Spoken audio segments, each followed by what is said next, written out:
Good evening, ladies and gentlemen. You are here with Austin from Ohio, and today is Wednesday, December 29th, 2021.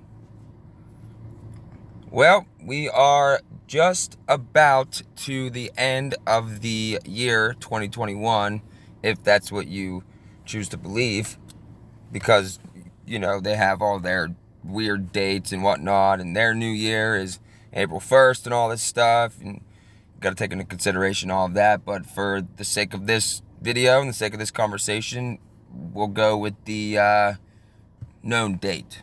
But if you hadn't noticed, everything is still continuing on as usual.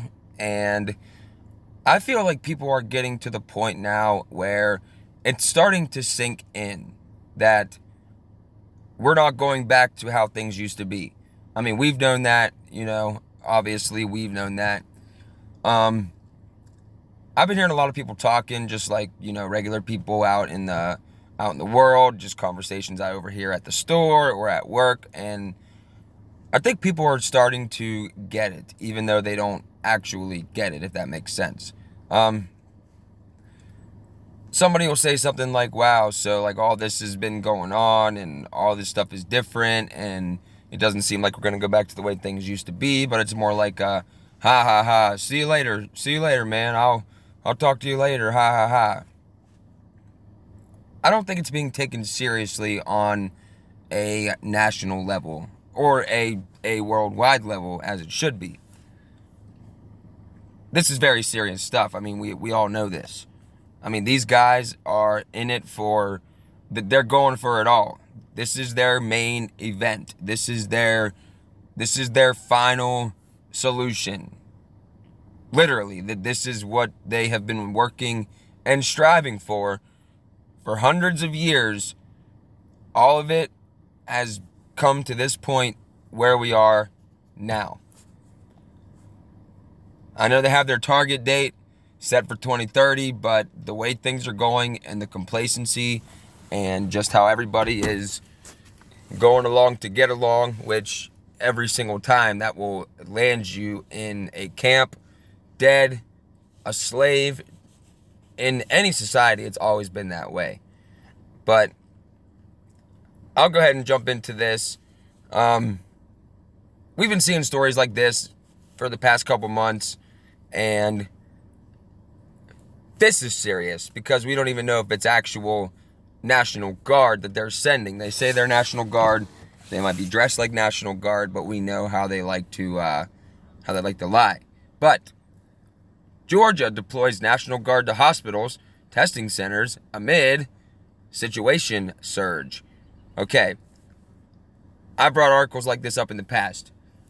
I'm pretty sure that this is like the 15th or 16th state to publicly come out and say this. Yeah, we're deploying military to hospitals and testing centers. And other states are like, oh, we're putting military in schools too. Oh, we're going to put military in charge of the electric company for now because this is what we need to do. Remember all of 2020 whenever they were moving the military around in all these different places, and people like, Richie from Boston, he would get the satellite images of the military trucks being, built up at all of these storage yards and whatnot. And, the naysayers, they're like, no, this isn't going on, blah, blah, blah, whatever. Like, no, they're literally doing this, and we're not doing anything about it. And it's kind of scary, actually. Okay, everything seems to be running all right. But yeah, it's concerning, to say the least. And what this is they are setting up martial law. I don't care how you put it. Any military operating within its own country effectively puts that country under a state of martial law. Call it what you will. They could call it pillows and unicorns, and you'd have military running down the street and be like, oh, guys, don't worry, it's just pillows and unicorns. No, it's martial law. And we're going to find out really, really, really soon exactly what that is.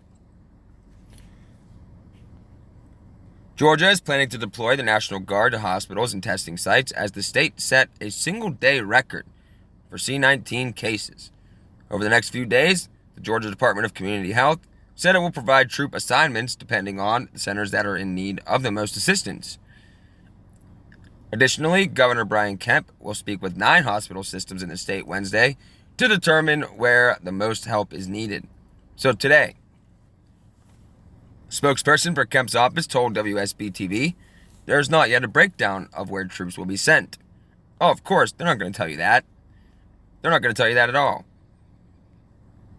It comes as Georgia recorded 13,670 new confirmed and probable C-19 cases Tuesday.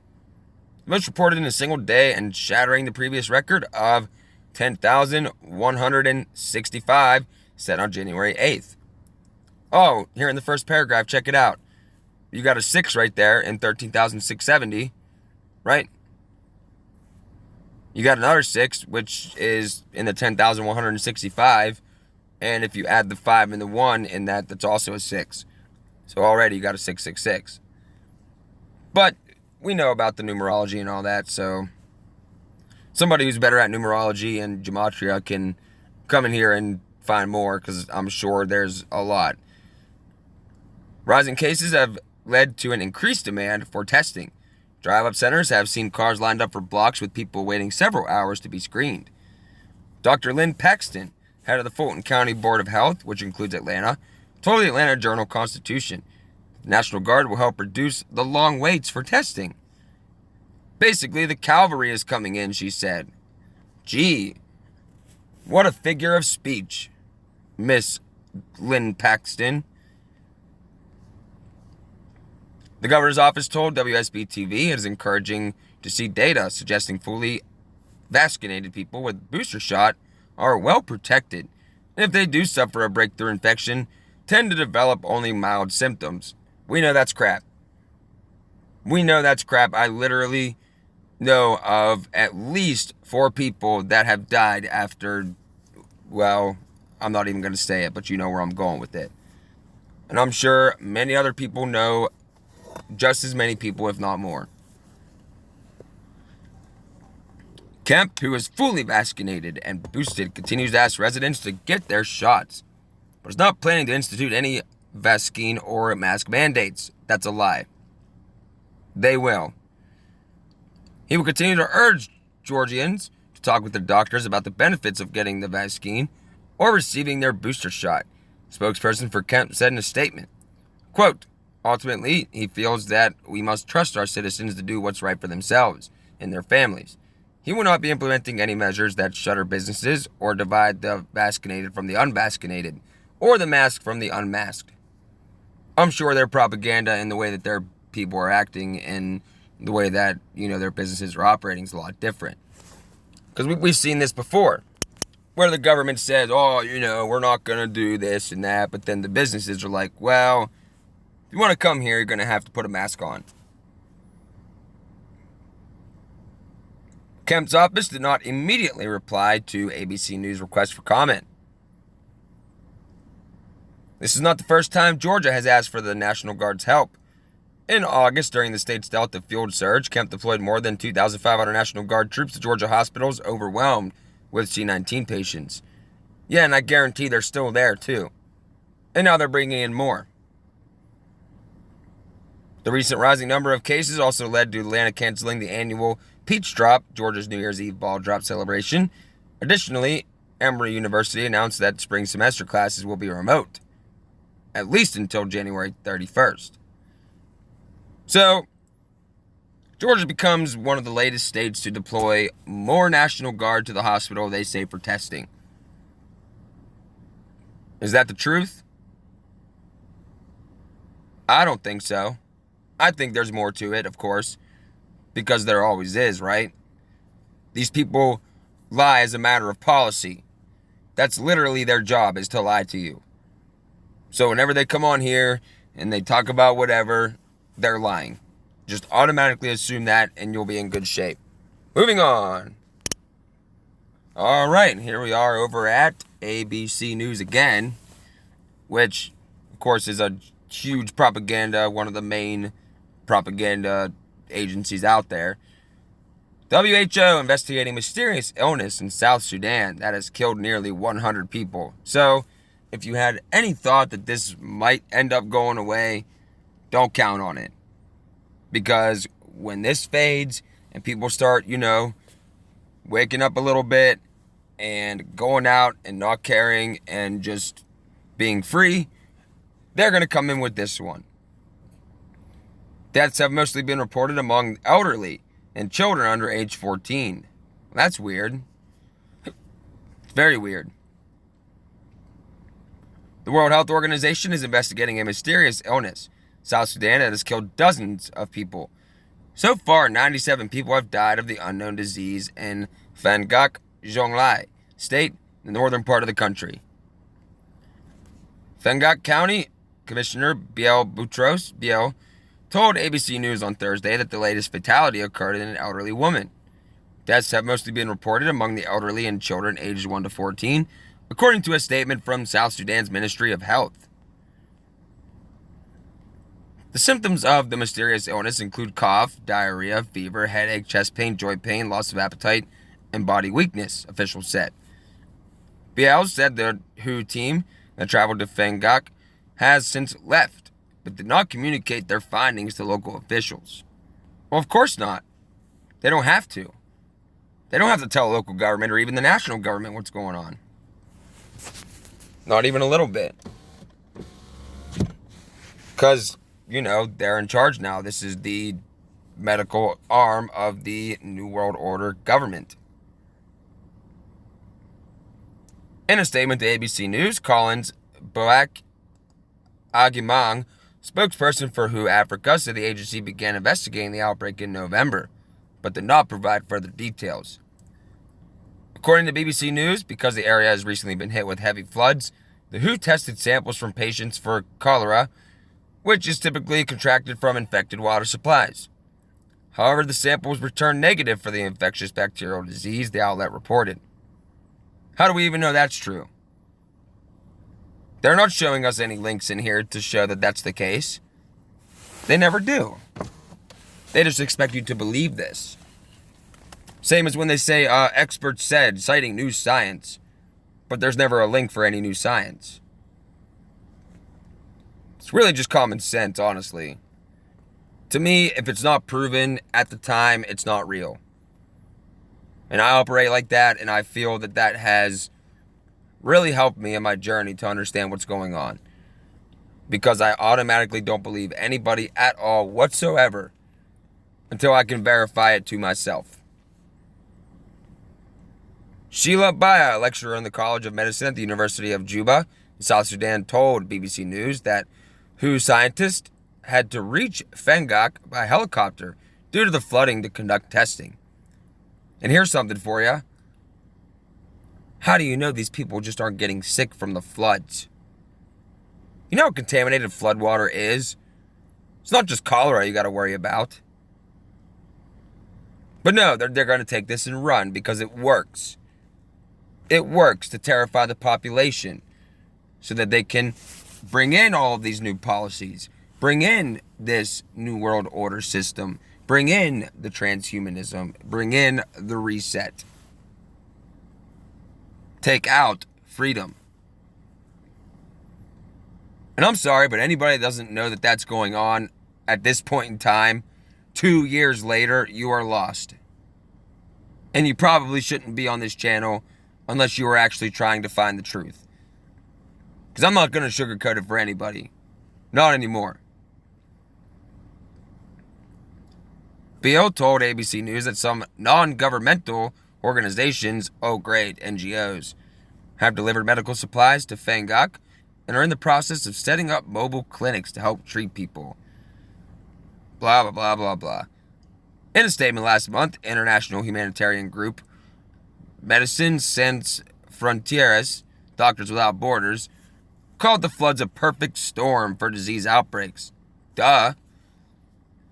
Quote, people do not have enough water or options for water storage. and there is no garbage collection, while dead goats and dogs are left rotting in the drainage systems, the statement said. With the conditions further worsened by the influx of new arrivals at camps, people were at higher risk of outbreaks and waterborne diseases such as acute watery diarrhea, cholera, and malaria.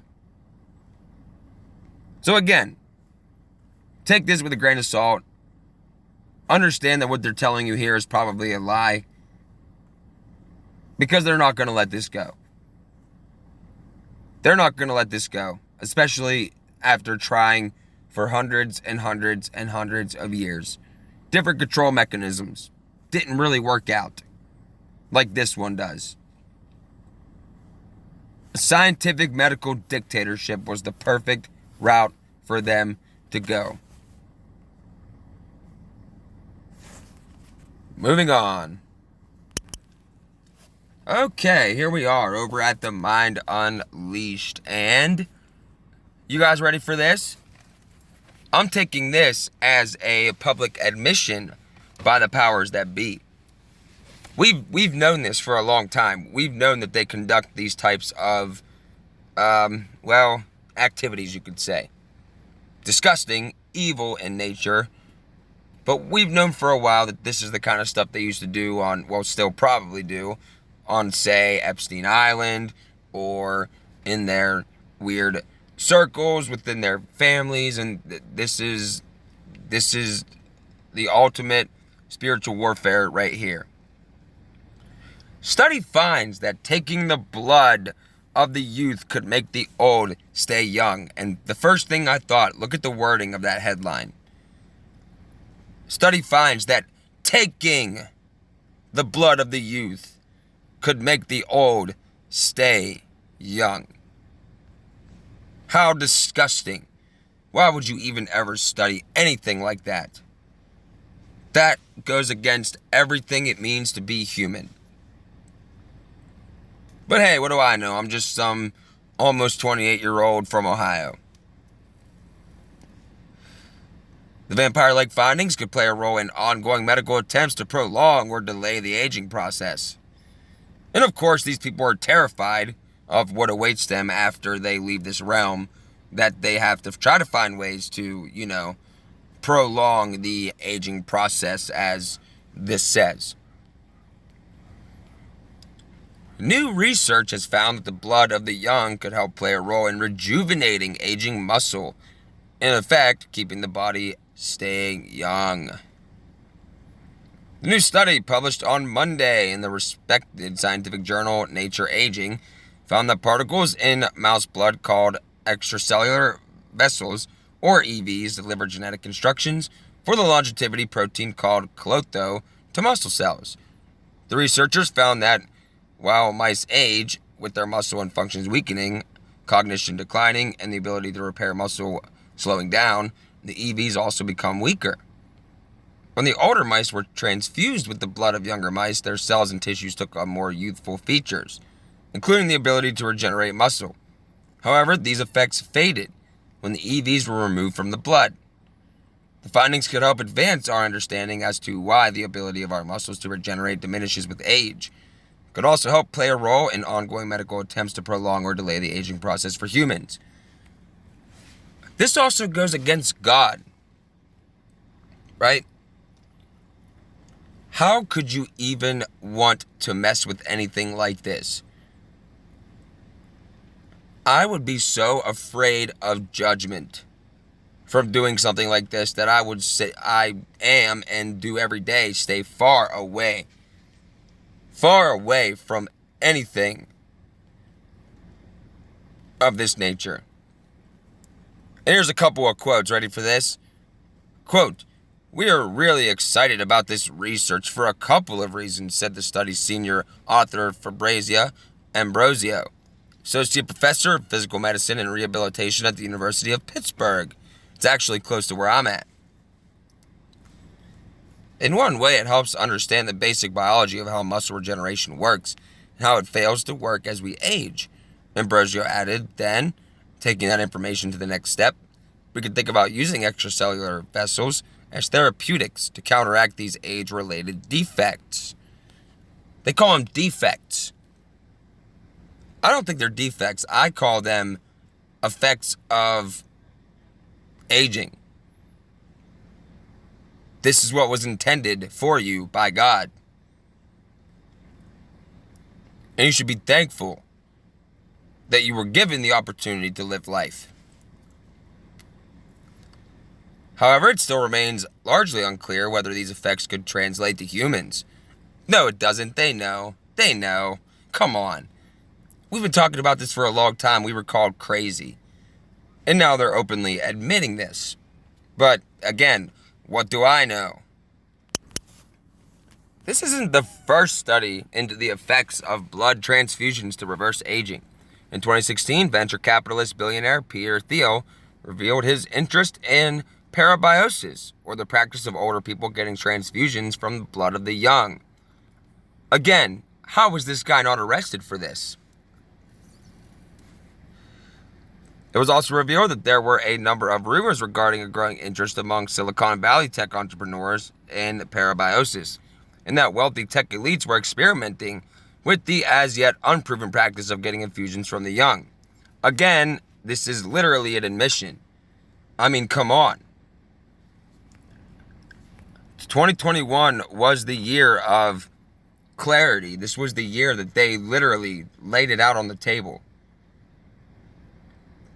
Everything done in darkness will be brought to light. Remember that. And this is just another example of that. So, anyone that has anything to say about how this isn't going on, here it is. And don't take it from me. Take it from whatever that doctor's name was, or that medical student's name was. So, this is what we're up against, folks. This is what we are up against. This is why we need to put all of the trivial bullshit aside. Excuse my language, but this is why. We all need to be on the same page. These people are at war with us, and we don't even know that there's a war going on. That's how bad it is. Or, if people do know that there's a war going on, they don't know who the real enemy is. They think the enemy is their next door neighbor that just so happens to lean left or lean right. They don't understand, or they think the enemy is just their national government. No, they want you to hate your national government. You know why? Because they want you to destroy your national government. You know why? So they can consolidate it into a world power. Correct. Yes, you were correct. Moving on. Okay, here we are over at, actually, my local news channel. Over 100 Marines discharged for refusing situation Vaskeen, and the Great Purge has begun, correct?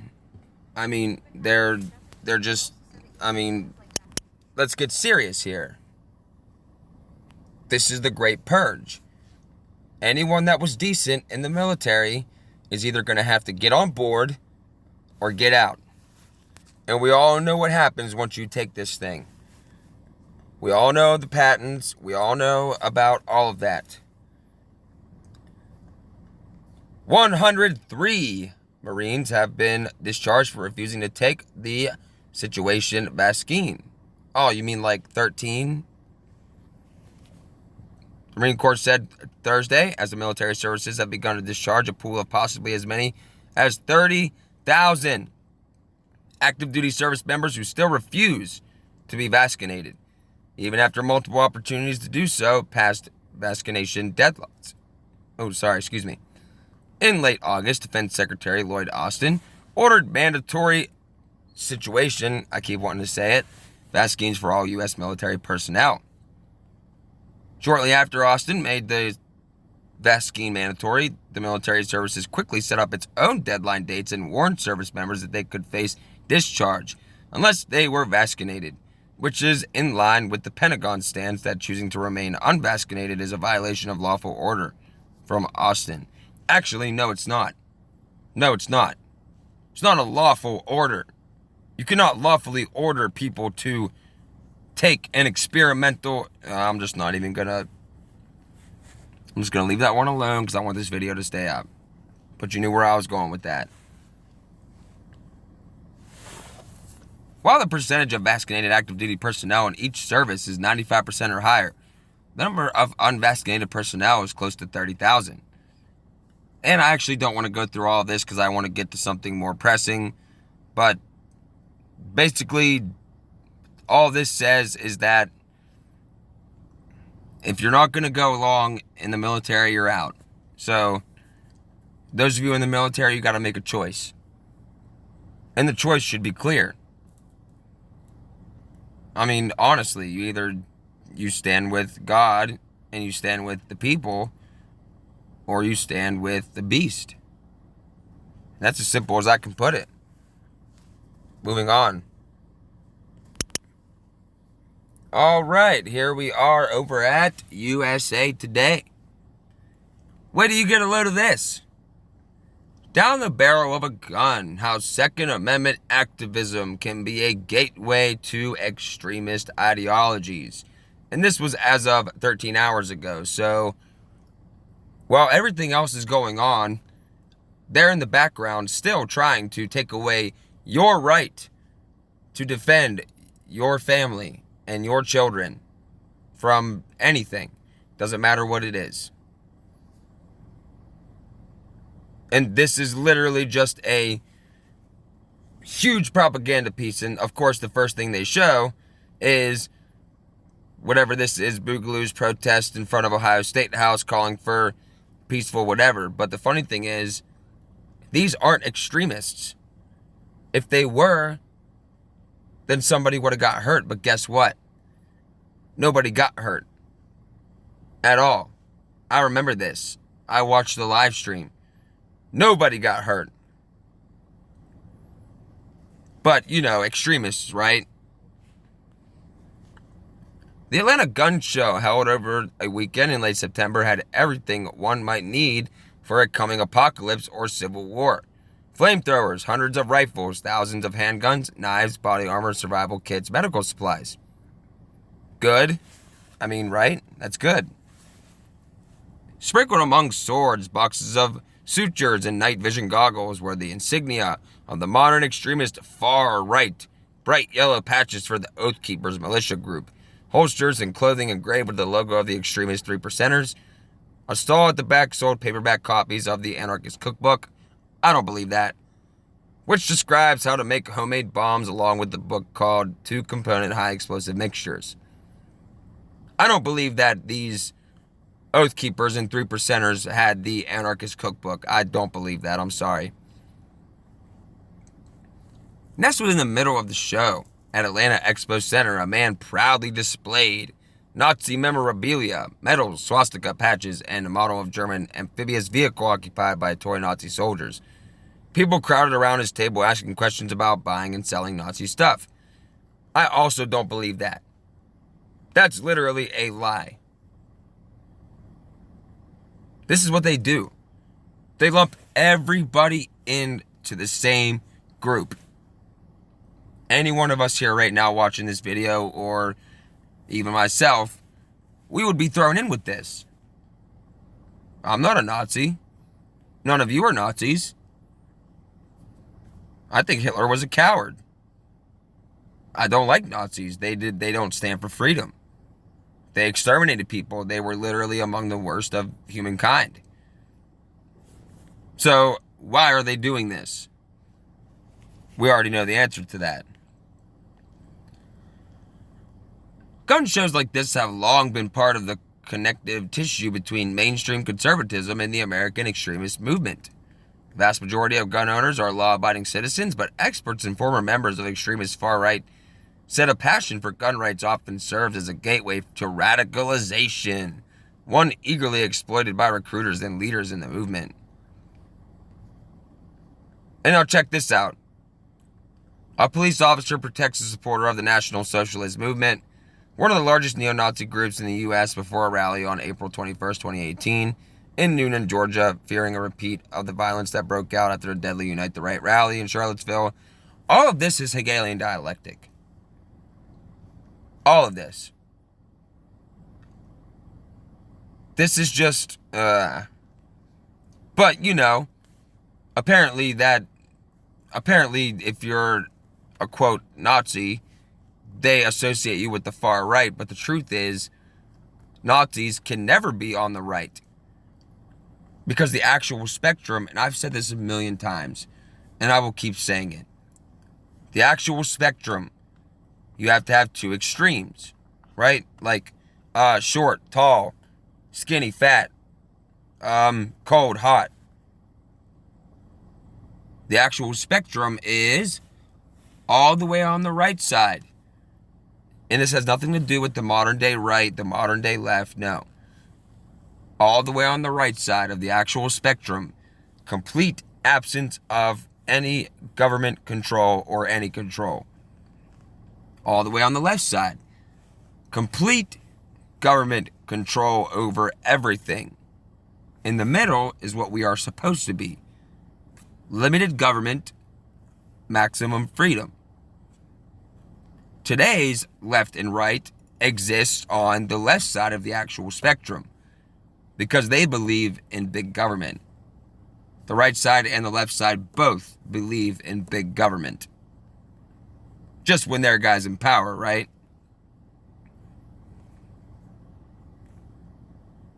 And they're actually calling it the National Socialist Movement, which automatically puts it on the left side of the spectrum. But most of this is just going to go over somebody's head because of, well, brainwashing, conditioning. I mean, this is all common sense. Quote, "It is one of those things that the far-right activists will use to get in the door," said Jeff Shope. He was once leader of the National Socialist Movement, the largest neo-Nazi organization in the United States. Now he advocates for leaving the life. Just like illegal immigration, guns, the gun rights issue, all of these things are gateways that can be utilized. Not true. Not true. Fears of gun raids exploited by hate groups. The dystopian novel, The Turner Diaries, has inspired white supremacists and far-right extremists, including dozens of domestic terrorists, since its publication in 1978. You see what they're doing here? They're overloading this article with terms and, what's the word I'm looking for? They're overloading this article with all these different terms to group all these different people into one group so they can be destroyed easier. The premise of the novel is that Americans have been stripped of their guns by a tyrannical government. The first page refers to the gun raids and says, "What a blow that was to us and how it shamed us. All that brave talk by patriots. The government will never take my guns away, and nothing but meek submission when it happened." That's actually a stab right at you. Because that's what's going to happen. All these people like talk a big game. But when the time comes, they're not going to do anything. The Turner Diaries has been tied to at least 200 deaths and 40 terrorist attacks and hate crimes since the 1980s, according to extremism researcher and author J.M. Berger. Photocopied pages from the book were found in Oklahoma City bomber Timothy McVeigh's car when he was arrested. We all know about that. Bill Cooper did hours on that. That was all CIA. We all know this. So, that's a lie. For decades, extremists have been recruiting and radicalizing supporters with the fear that the government's intent on taking Americans' guns away, said Daryl Lamont Jenkins, an activist who's tracked white supremacists since the 1990s. This is crazy. This is literally crazy.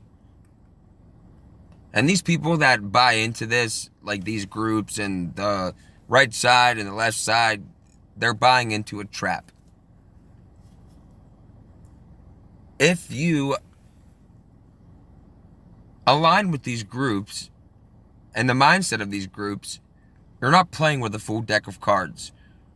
And you are helping the New World Order come to fruition. There's no two ways about it.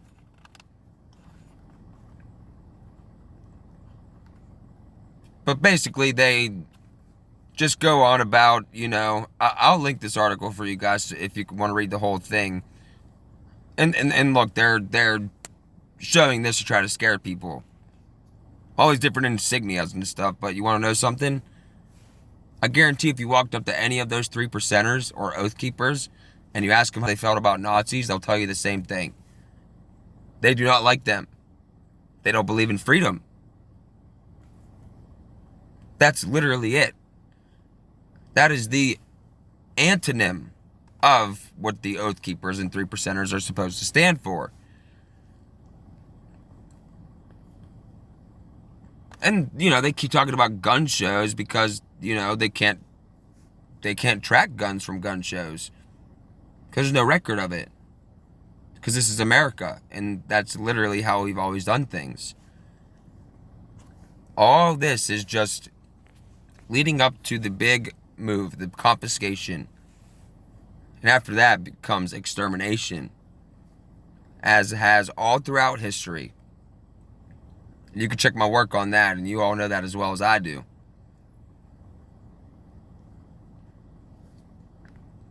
And basically, pro-gun propaganda meets extremism. A gun owner and marksman himself, Jenkins, remembers seeing extremist literature at gun shows as early as the mid-90s. I don't believe that. Oh, and check this out. The first time I went to a gun show was 95, and one tape I purchased was an Alex Jones VHS tape. Jenkins said, referring to the far-right conspiracy theorist who's been banned from most social media platforms. There was a guy that had a table of all kinds of weird stuff. So, of course, they bring in Alex Jones, who literally is a CIA operative himself. He admits it. He tells you his family is all CIA. Was literally put there as controlled opposition in order for these things to be done. But again, what do I know? But I will link this for you guys because I really want to get to something else here, but I really wanted to bring this up here. Gun culture and gun rhetoric is itself bathed, saturated in extremist conspiracy theories. What all of these conspiracy theories have in common? What this rhetoric really emphasizes is the fear that a powerful government is going to come and disarm you and impose their values onto you. That's any common person's biggest fear. To not live their life how they want to. Because somebody else in some distant agency is sending their jackbooted thugs to your door to kill your dog and to shoot your wife right in front of you. I mean, come on. They literally just keep going and going and going with all of this propaganda against the right to keep and bear arms. Why?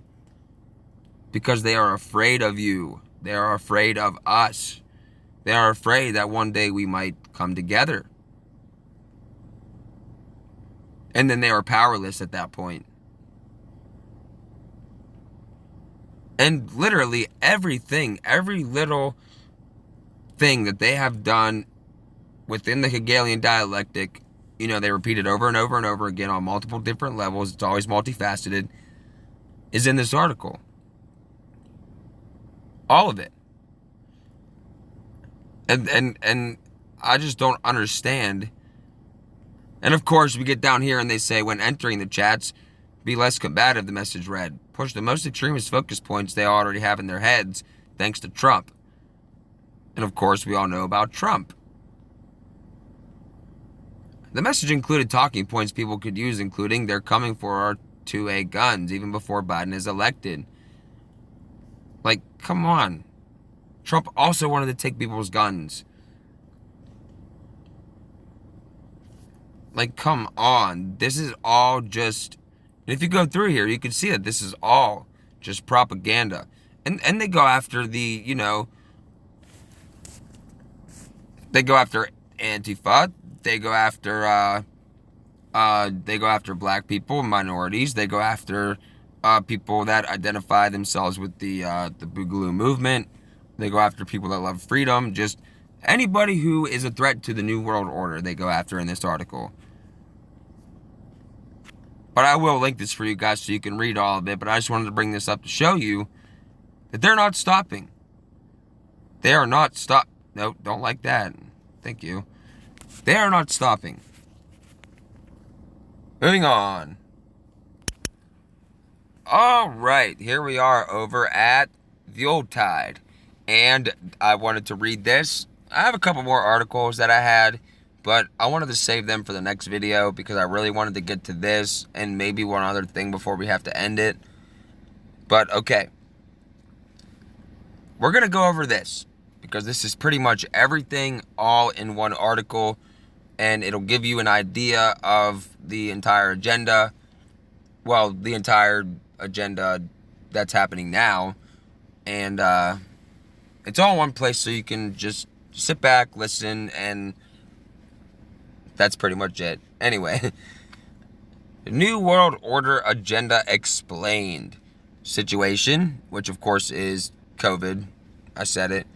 Digital identity, the Great Reset, Fourth Industrial Revolution, transhumanism, Agenda 21, etc. You know, all conspiracy theories until they publish it on mainstream, then all of a sudden it's a good idea. Don't know how you go from that to that, but, you know, it blows me away. Just like the whole microchip thing for vax passports. People are saying that's a good idea. No one's ever thought of that before. We were literally warning them about this for years. But, you know, no big deal. This article covers a lot of ground and includes a lot of sources. If you don't know what's going on with all of this nonsense, this will hopefully put things into perspective. If you don't want to read the whole thing, check out the TLDR section at the end. I guess I could do that. I guess I could go down and do that and get to some more things. You know what? I won't do that because I think I read something similar to this before.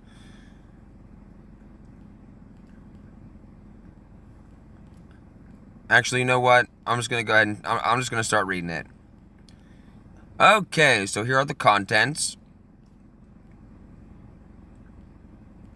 The situation agenda is so vast that it's almost difficult to know where to begin.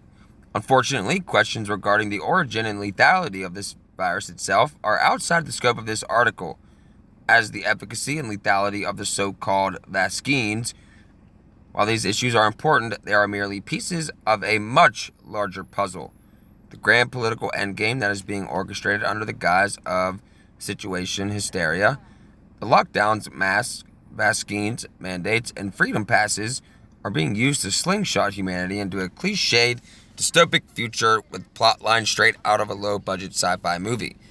This article will cover the primary plot points and explain how they tie into a wider conspiracy. So, the first one here is smart cities and digital identity.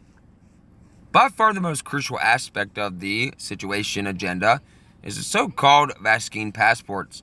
Our rulers do not want you to get vaccinated for the good of your health. They want you to get vaccinated so they can force you to use a vaccine passport. Oh, among other things, but for the sake of this article, we'll just go with that, what they said here. This is the first step to implementing a mandatory universal digital identity system. Every human is at risk from the situation. Of course, we hear it every day. Oh, don't trust your neighbors, your brothers, your sisters, your mom, dad, wife, husband, daughter, son. They could be a carrier, right? All of 2020, that's all we heard. Just propaganda, propaganda, propaganda. Therefore, every human must take the vaccine. To keep track of who is taking the vaccine, every human requires a vaccine passport. To keep track of the vaccine passports, humanity as a species requires a worldwide digital identity system. Without a worldwide identity system, the vaccine passports are useless. And without the vaccine passports, how do we know that you aren't a super spreader, personally responsible for the genocide of millions? That's sarcasm for those who didn't get it, but you guys are all smart. You got it. But that's basically what they say, right? You're killing people still to this day. The vaccine passport digital identity pipeline was labeled a kook conspiracy theory by the mainstream media throughout 2019 and 2020. But globalists have always been pretty open about their nefarious schemes. Yes, they have. Still are. In 2016, the United Nations announced its plan to give every human a digital identity at its ID 2020 summit. In 2018, the European Union announced the creation of vaccine passports that are compatible with electronic immunization information systems. To be clear, the vaccine passport is the digital identity. It will have everything on it. It will literally have everything on it. Globalists parry the accusation that they are malevolent conspirators by openly announcing their malevolent conspiracies to the world. They simply rebrand them as philanthropic crusades to save humanity from some hyperbolic, supposedly world-ending calamity-like situation and global warming. The Rockefeller-founded Club of Rome openly admitted this strategy regarding climate change in their book, The First Global Revolution, and many other globalists have said similar things in the past. Yeah, we know all that. In searching for a common enemy against whom we can unite, we came up with the idea that pollution, threat of global warming, water shortages, famine, and the like would fit the bill. In their totality and their interactions, these phenomena do constitute a common threat, which must be confronted by everyone together. Yes, as one world, right? One world. The big question is, why do elites want to digitize our identities? Well, according to the United Nations themselves, their plan for the future of humanity is to corral everybody into fully digitized, 5G-powered, sustainably developed, climate change-friendly smart cities. That just sounds terrible. Once the plebs have been forced to live in pods and eat bugs, elites will use the smart cities to monitor and micromanage our lives via AI automation, the Internet of Things, and Internet of Bodies. Everything you will own will be connected not just to the Internet, but a worldwide system that regulates every aspect of your life. Your TV, trash can, fridge, oven, car, if you're allowed to own one at all, will constantly catalog your daily activities and feed round-the-clock real-time information back to the system. In turn, the system will control how you interact with society. Isn't that something? That's exactly what they want. Digital identity is the linchpin of this entire project. Your entire life will be centralized via this singular point of contact with the system. Those without digital identity will be completely cut from the system. Does it sound far-fetched? It's already happening. People without vaccine passports are prevented from buying groceries in countries like France. Oh yeah, they're doing that. They're doing that. Your digital identity will be linked to every single one of your pre-existing identities, both physical and virtual. Your driver's license, regular passport, email account, social media accounts, phone contract, even your bank accounts. This recipe for eternal slavery is being pitched to the masses incrementally and marketed as a series of life-changing revolutions in convenience and security. Yeah, right? Everything is about convenience, guys. It's for your convenience and your security. We care. We care that things are just convenient for you. And we love you so much that we're willing to give you security. Agenda 21 is sustainable development. The United Nations is directing the construction of so-called smart cities in alignment with their agenda for the 21st century, also known as the Sustainable Development Goals and Agenda 2030. Almost every smart city resource published by governments and NGOs around the world features the term Sustainable Development Goals, referring to the United Nations agenda.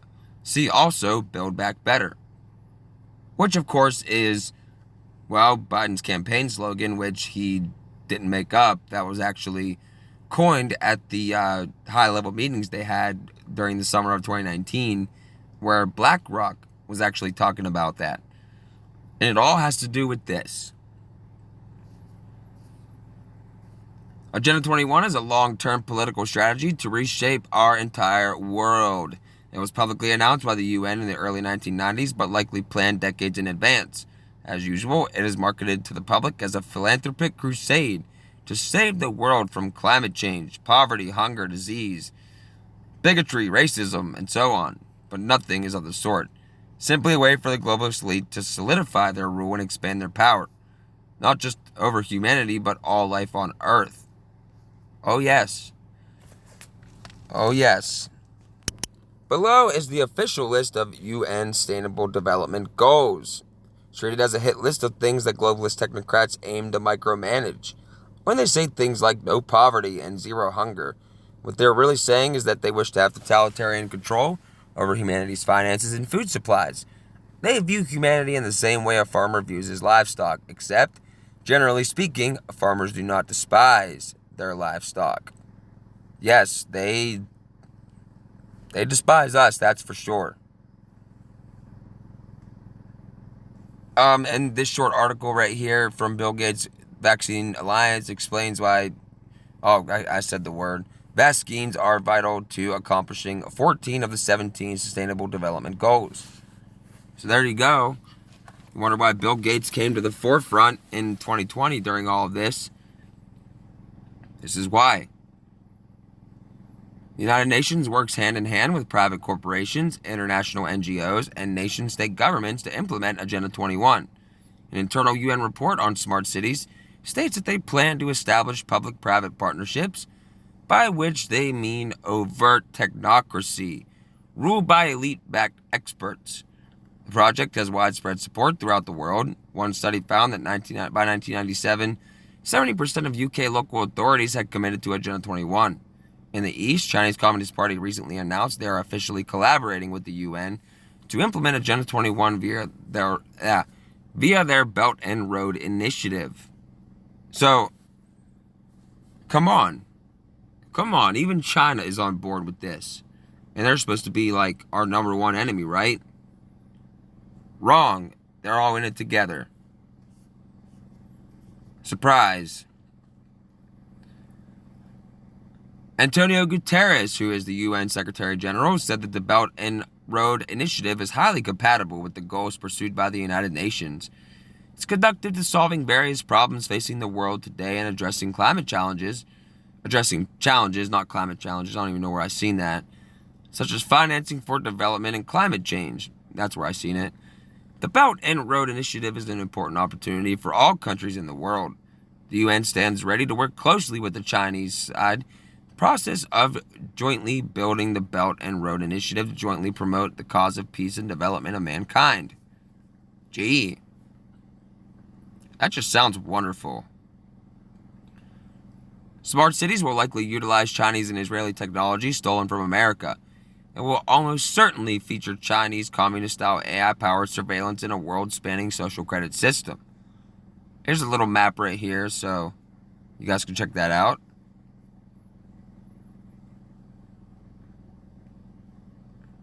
Don't you want to live in a communist bug hive? It's so sustainable. Just look at all of those trees. That just looks terrible. They could roll down that street or subway with so many troops and just, there's 5 or 6 buildings there that could probably hold a couple thousand people? Come on. Socialist technocracy. While on the subject of communism, the abolition of private property has been primary objective of globalists since the days of Karl Marx, at least. According to the World Economic Forum, an official UN partner organization, by 2030 you will own nothing and you'll be happy. 2030 is the proposed end date of the so-called Great Reset. Yet another Agenda 21 rebrand.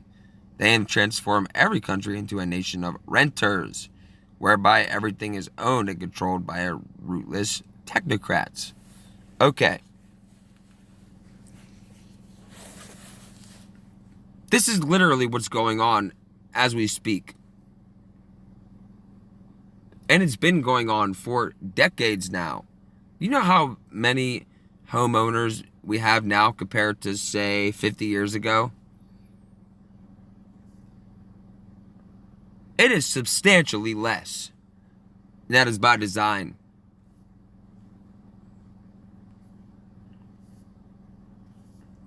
And here was a headline from Bloomberg, June 17, 2021. America should become a nation of renters. Come on. And renting is terrible. Owning is worse. They don't want you to own anything. Not even a pencil. Or, I don't know, food and drinks. I don't know. The lockdowns are not intended to stop the spread of the deadly V, but to destroy the working and middle classes by transferring what little wealth they had left directly into the hands of the international oligarchy. Is that not what happened? Is that not what happened? American billionaires have gained over $1 trillion since the situation began. While American workers have lost an equal amount, independent small businesses are being crushed and shut down by situation. Regulations worldwide, while mega corporations operate unimpeded, even the mainstream media has been forced to admit this the biggest wealth transfer, by which they mean theft, in human history. Yes. And there's the article there that says U.S. billionaires gained $1 trillion since the situation started. So those are all the guys that we pretty much see on a day-to-day basis, right? Bezos, Elon Musk, Bill Gates, Zuckerberg, and I'm not sure who that is, actually. I actually know. Oh, yeah, that's Warren Buffett. That's right, Warren Buffett. While the lower classes are bled dry, plutocrats are busy buying up all of the farmland and houses that they can get their filthy hands on. Plebs owning land and property is unsustainable. Growing food and raising livestock is not eco-friendly. You will live in a rented smart city apartment where your carbon output can be tracked by AI. You will subsist on a diet of industrial maggot paste, lab-grown fake meat, and microplastics. You will own nothing and you will be happy. And of course, we know about Bill Gates buying up all the farmland, in addition to the Chinese government buying up a bunch of farmland, and it's just not a good thing. Not a good thing. The World Economic Forum, founded by Henry Kissinger's protege, Klaus Schwab, has published numerous articles and videos hinting at the forthcoming economic shift away from capitalism and toward a new socialistic system. The World Economic Forum calls for a fusion of private and public sectors, presumably to bring the world under the control of centralized technocracy. No more private or public sectors, only the world sector. It's all part of the New World Order. I mean, that's just common sense. All of this is part of the New World Order. The direction that we are heading today is eerily similar to the technocratic socialist world system envisioned by many leftists of the 19th and 20th centuries. See, for example, the nonfiction works of Fabian socialist H.G. Wells, The New World Order, Open Conspiracy, Blueprints for a World Revolution.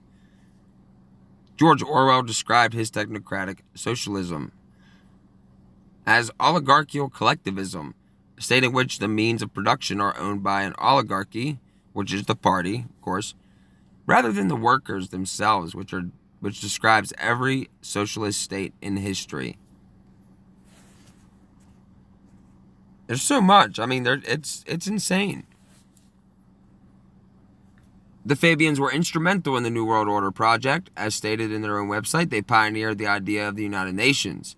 This is not to say that modern elites are all ardent Fabians, but that the Fabian ideal, socialist world technocracy, which is the ideal of most 19th and 20th century leftists, has greatly influenced the globalist ideology of our era. Of course, I mean, these people have been at this for so long. They are groomed, they are brought up, ready to take these jobs, ready to do this, while we just remain captivated by matters of no real importance. That's literally all I can say about the majority of human beings right now. Captivated by matters of no real importance. I mean,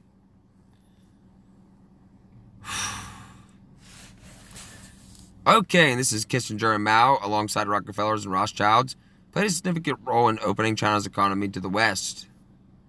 Yes, they sure did. They needed that. They needed us to do business with China.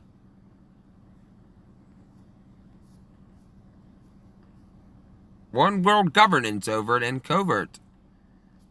I actually do think I read this before, so I might just go down through here, but I will link this for you guys. I'm going to go down to the part where it was toward the end, where it has all of it in one thing here. I only have a few minutes left on my recording thing. I'm going to have to hurry up. That's a lot of reading. Okay. Elites have openly stated that they are creating a one world government. Check. COVID, climate change are overblown scams to scare the masses into accepting world government. Check. Situation is not a world-destroying plague. Climate change will not end the world. Yeah, of course. Elites aim to corral humanity into fully digitized 5G-powered smart cities, which they may be constructed with Chinese and Israeli technology via the Belt and Road Initiative. Everything you own, including your physical property, internet accounts, various forms of identification, and bank accounts, will be centralized via one singular digital identity and linked to a one world-spanning digital control grid. This system will monitor and regulate your behavior like a China-style social credit system. Why do you think they put it there first? To test it. Those who have too low of social credit score, racist, sexist, homophobic, unvaccinated, not eco-friendly, will be shut out of basic services. Literally tyranny on the greatest level that it has ever been will come under this system. It's the point of this system.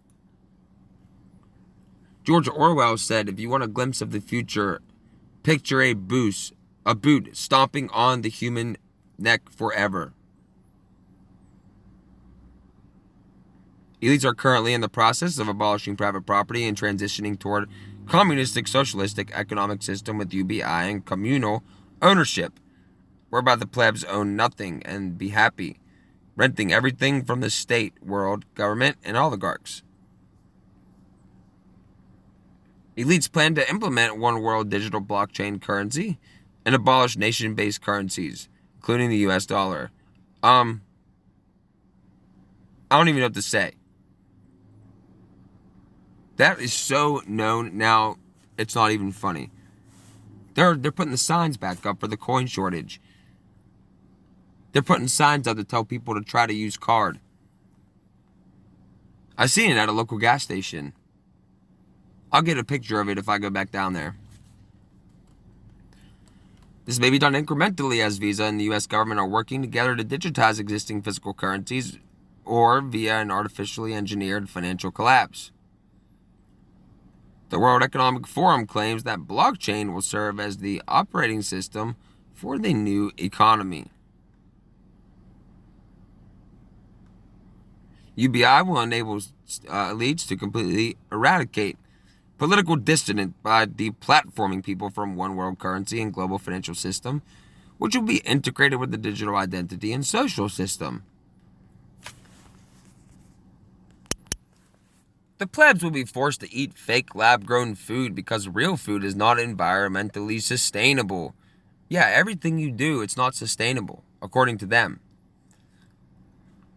Google tactically admitted via selfish ledger doctrine at the end of the goal of their massive data harvesting project is to build a genetic code of human behavior, behavioral frequencing, which they can hack for species-scale behavioral engineering. Technology related to Elon Musk's Neuralink may be used to control thoughts and behaviors or to biologically meld individuals' minds with the behemoth internet control grid. Bill Gates had patented technology to harvest living humans for cryptocurrency. Transhumanism is here. And that's basically the end of this one. I'm going to have to look into that Bill Gates patented technology to harvest living humans for cryptocurrency. I'm going to look into that. I'll bring it up in the next one. I am still going to do that video on the diplomatic immunity, how to give it to yourself according to the law. But I haven't found like a decent window of opportunity to do so. Because I need at least a 2-hour window. And I need to like free up a bunch of space because it's a lot of reading. But it's very, very, very interesting. And I'm thinking about trying it myself. A very high success rate among those who have done it. I will make another video here in the next couple days because I have some articles I want to get through in addition to what I showed you here today. I also have a couple more big ones like this that I really want to get to as well, but I just do them in order of what I think you guys should know right now. But If you guys ever have something that you want me to cover, just let me know in the comments or my email. I'll link my email in the comments, of course. And I guess we're just gonna have to keep going with this whole thing. I mean, we're gonna have to start pushing back. We're gonna start waking people. I mean, it's just one of those things. We really just gotta start. It's tough. I know it's tough. People are they're gone. They're too far gone. And if you can't get that specific person that you want or loved one to wake up, just move on so you can warn others. I know it's tough, but this is what we have to do. Let's pray. Our Father, who art in heaven, hallowed be thy name. Thy kingdom come, thy will be done, on earth as it is in heaven. Give us this day our daily bread, and forgive us our trespasses, as we forgive those who trespass against us. And lead us not into temptation, but deliver us from the evil one. For thine is the kingdom, the power, and glory, forever and ever. Amen.